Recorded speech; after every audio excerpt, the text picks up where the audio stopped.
what's up? Red Panda Anthem. Red Panda, what's good? That's powerful, man. Let me ask you about crypto. Talk I to know me. you're a crypto enthusiast, and the crypto market has been down, just like the stock market has been down. So a lot of people, have lost money in crypto this year. They A have. lot of people are nervous. A lot of people, it's a lot of issues, security issues. What's your current thoughts on the state of crypto? Oh man, that's a heavy one because I think that crypto will benefit from clear regulation once it come in, right? I think that a lot of the crypto space, You think so? a lot of the blockchain space, right, is right now in limbo.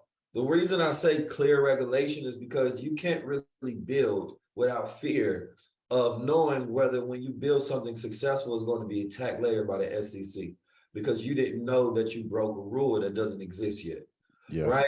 So companies, I believe, that are fearful of putting too much money in this space, and a lot of companies got cash reserves that's sitting on the side right now that they would probably love to employ with some of these ideas, right, to get them some exposure in some of these companies, but they don't want to later have that money tied up into a legal battle, right? So I think that clear regulation will allow people to easily communicate like, yo, this is an asset class. If you invest in this, maybe 5 to 10 years, you'll be solid to hold. But there's so many security concerns and legal concerns that a person can't assuage a person away because nobody knows what the rules are completely, right? And I think that these rules are not going to be beneficial to the crypto space, but I'm saying that as far as clarity on knowing where I can invest in, what I can build, what I can do, you can't go 100 miles per hour until you know the speed limit. Like if they say it's 100 miles per hour, I can go. If they say it's 60, okay, we're gonna put this on 60. But you can't just hop in a car and just put your pedal to the metal and just go crazy. You feel me? So I think that crypto has a long battle ahead of it. I think that we can see crypto going, much lower, right? Before. How much lower you think? Man, come on now. Let's spice it up. Come on. Mike, clip this up. Listen, so what Bitcoin going? I can see Bitcoin going to 8, then possibly going to 3. You understand me? Those are the two. Those are the two from what I say. It's funny because I'm not a chart guy, but when I started looking at charts recently and I was looking at it, I said, okay, I see this shit that's nigga up. This is not why you're here. I see what Brother Ian been seeing, man. I see what he's been seeing because it is a very real possibility. At the same time, I don't think this is a market to be afraid of. I think this is the market to invest in, right? I think that if you were to have fear, it should be at when Bitcoin is at 66. Now when Bitcoin is at 19, now when Bitcoin is at 8, now when Bitcoin is at 3K.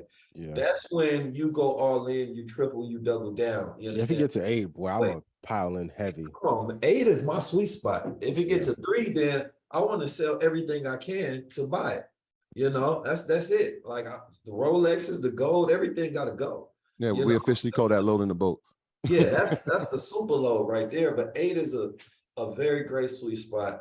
19 Keys predicts Bitcoin will go to 8,000. That's the headline. Mike, clip this up. This is gonna go crazy. Shade Room, Hollywood Unlocked, gonna be all in the comments. Now, a hot take though is Ripple and them, right? Ripple, you can't tell nothing happened until because right now it's in the buy the rumor phase, right?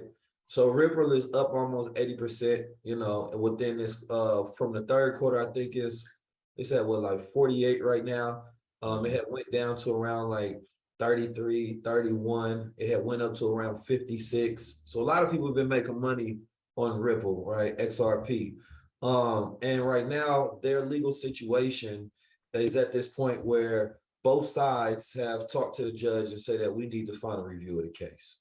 You understand me? They said that it should be enough information on both sides that you should be able to come to a settlement on whatever it's going to be. So the Ripple community is seeing that as a possible win. And I'm seeing Ripple actually expand right now during these times to build more confidence into that coin. So if Ripple was to win, Ripple rips away.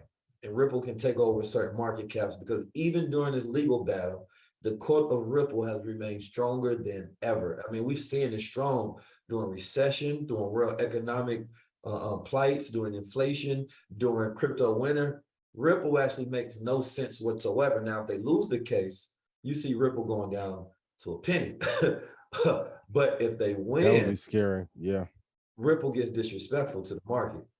Yeah, it's gonna be a joyous occasion if they win. Either way, it sets precedents. Yeah. When you was talking about Bitcoin, I started thinking about, is the same precedent set for NFTs? Because I'm thinking at a point now, I think that the sales are down by 90+% or something like that. Is this the time, if we're in that space, should we be getting super creative? We've seen the influx, we've seen it be oversaturated. Obviously, it's scaled down now. Is this the point where we should be creative and seeing where we can put utility cases in for the future? What's your thoughts on NFTs? Great question. Y'all remember when we first talked about NFTs? Absolutely. Market Mondays. Yep. I told people, I don't care about the market. It's about the creative use case of it, right? Because the technology is the value. This is what everybody was getting wrong, is everybody was looking at trading value. NFTs were never supposed to be a commodity that was about trading, right? It popped up because of the art use that people was able to find, and everybody's seen people make money. So of course, man, if there's money to be made, people go jump into it. But NFTs were never made to be traded commodities that go up to 70,000, 100,000, right? For no reason whatsoever, right? It was more so about, these are now ways to create real digital assets that can be linked to value, right? That people can own, parts of the internet. So what we're seeing now in the market is a slow rollout of the value market of NFTs, which is much better for the space. If 80% of businesses fail, why wouldn't goddamn 90% of a completely new, unregulated, no value having new businesses? Because that's what I looked at them as. He said they had no value. But now, depending on the projects, if a project literally has no value, there's no value, right? If they say just buy this because it's an NFT, that's a no value project. If they say buy this because you are getting an access pass, buy this because it's linked to buying a house. If they say buying this because, you know, this is a ticket to Market Mondays, that's the actual value of the business. What's the value proposition? And most people didn't look at, what is the value proposition of this digital item that I buy, right? So that's like me creating a storefront on Shopify and all I have is pictures, right? You're gonna buy it and all you get is a receipt. There's nothing else. That's the end of the transaction, right? Nobody's gonna buy that. They want a product, they want a service, they want some sort of access that come along with it. So I think this is actually the best time, but I think this is my advice to people. Don't call it an NFT. That's the best. Do not call it an NFT. The best thing you can do to increase, to sell NFTs is do not call it an NFT. If right now I say, listen, I don't do personal consultations, but I said I'm gonna bring it back at some point in time, right? Limited. So there's a long list of people that want to get private consultations. Well, if I say, well, you know, I got this ecosystem where if you get 1 point, you know, you can get a 15-minute consultation. If you have 2 points, you can get an in-person consultation. Now, the way that you get those points, you have to go to my website, and certain items that you buy come along with points that you can get up to, right? Or let's say 100 points. So you buy this item, right? This digital asset, and this one that you hold in your wallet comes with 50 points. The other one comes with 25 points. The other one comes with another 25 points.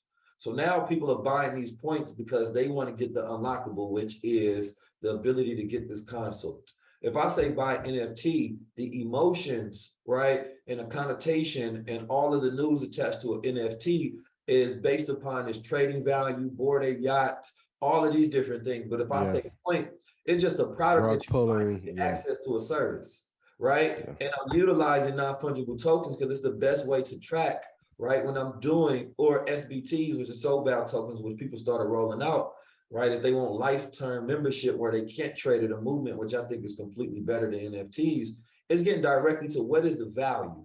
So now you assess this thing from value rather than FUD, right? The fear of missing out, not FUD, but that's fear of certainty doubt, but the FOMO rather. So I think that by calling it, same thing with LaRussell. You see LaRussell, right? They got a platform where they were selling music. So let's say that music that he sold is an NFT. He don't have to ever say NFT, you buying my music. Most people are looking at the technology, they demonize the technology because the brand of it is being misused, but the technology is still as valuable as ever. So I think don't call it an NFT, and I think that the industry grows. What do you think the maybe 3 or 4 leading cryptocurrencies are of the future? And going back to the NFC point, how long do you think it would take for that marketplace to recover? Bitcoin, Ethereum, Cardano. I mean, you know, the XRP is completely dependent. Ripple's a dark horse. Yeah. Yeah, you know, but I think it's a fan favorite right now. So I would just say, you know, as an easy pick, I would go with those for now. There's a lot of projects that probably should be up there just based on the value of the type of projects that they're doing. Because You like Algorand? yeah, and there's some that solve the very problems that are the issue with the Gotcha. market today.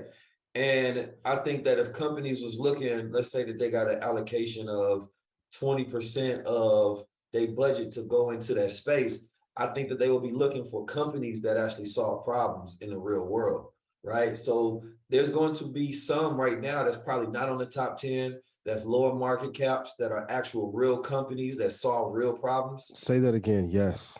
Yes. Yeah, Because I don't want people to miss that point, especially in a recession. Because all the great coins, all the great companies, all the great media brands grow out of this turmoil. So I don't want people to miss that. Can you hit that point one more time about companies that are actually solving real world problems? So if you go look at, so there's a company called Karibo, right? Karibo is a cryptocurrency that particularly deals with when you send somebody the wrong cryptocurrency, there's a verification process that has to happen so you can get your crypto refunded rather than that money just being lost, right? That's solving a real problem, right? There's cryptos that are connected to Wi-Fi, right? And giving access Wi-Fi to like this peer-to-peer Wi-Fi that allows you to get access to it. We're talking about companies that whose mission is not making money, right? But solving problems and creating impact. That's a reason, if you take that same scale model that you have for why would I invest in a stock? Just apply that same logic. Why would you invest in a cryptocurrency? Yes. And I think that the game is much better from there on.